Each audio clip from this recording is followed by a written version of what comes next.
legal. Alright, HC legal, because that brings me back to what I actually wanted to cover for my next installment of HC legal, which is, what do defense attorneys do? What is their job? Because it's not what you think it is, right? Their job is not to make sure that guilty people don't go to prison. Like, their job is not to win, their job is to make sure the government does their job. How did this all come up?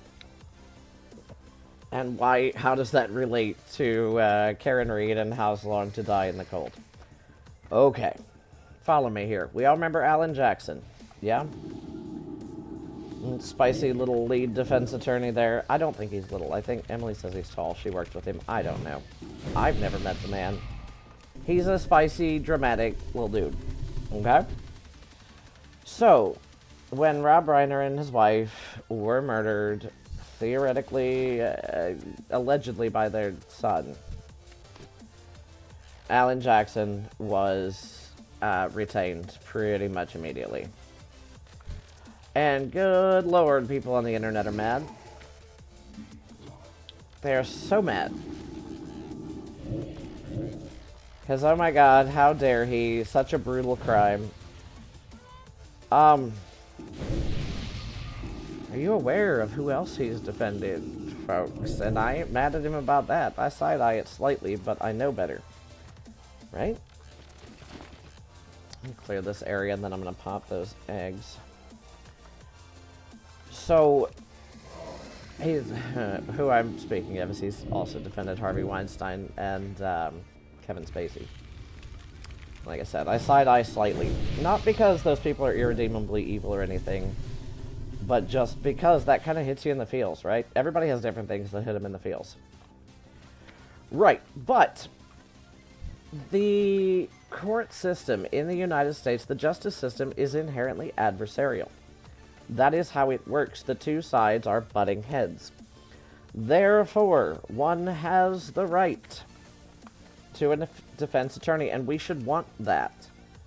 Because we want the government held to account and make sure they're proving their case. It's incredibly important. So, I mean, like, the system just doesn't work if you don't have defense attorneys. People are not educated enough to defend themselves most of the time. You really do not want the prosecution with the power of the government behind them just saying, trust me, bro. You don't want that. You want somebody like Alan Jackson to defend. Right? It's important to make sure that the government is doing their job. So no, I don't want to hear about, oh my god, how could he defend someone who murdered their parents? Well, first of all, you don't know. It does seem likely. But you don't know, because the government hasn't proven it yet. And so you want to make sure that they are following all the rules and laws of proving that correctly, because you're taking away somebody's liberty and potentially their life. In the state of California, probably not. The death penalty exists, but is not carried out. Thank goodness. So, that's what you want a defense attorney for, to make the government do their job. And that way we know that the people who are in prison did the things they were arrested for. We want the right people to go to prison. Not just anybody who looks vaguely sus. That is not how it's supposed to work.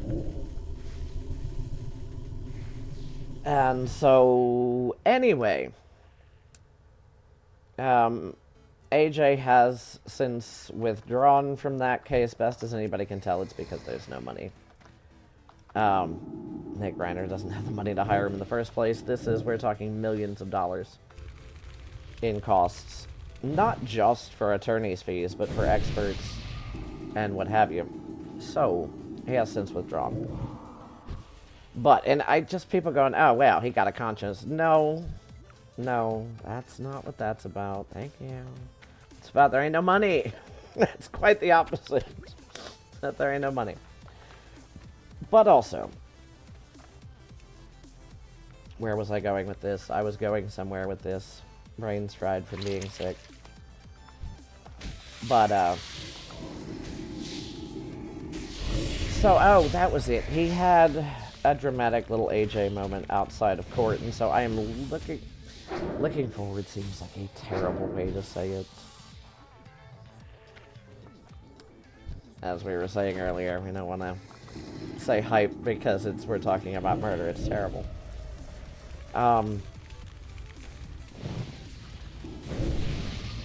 But, oh lord, I lost it again in trying to kill this mob. Oh, his dramatic little moment. He says, by the laws of this state, Nick Reiner is not guilty of murder. So it does sound like this language is really outdated, but it is the language of the statute, so we're going to use it. NGI, not guilty by reason of insanity. Dude has, and I think that's well known, mental health and substance abuse problems, or had, or probably still has, honestly. Let's be real. You don't get caught up in this kind of investigation, at least, if not. So, but that's not something that you state up front. That you have to get to guilty first, so they have to convict first, and that'll be part of the penalty phase, is that he is not criminally responsible because of mental health issues or what have you. It's a very, very high bar. Odds of it working, I don't know. But it's a very, very high bar, and really all it determines is where he would serve his sentence. And so, I said, looking forward to is a bad way of saying it, but yeah, I'm interested to read or watch how this all plays out. It's LA, so it's probably not a watch thing. They don't usually have cameras in court there. So anyway, that has been Jordy's soapbox of the evening.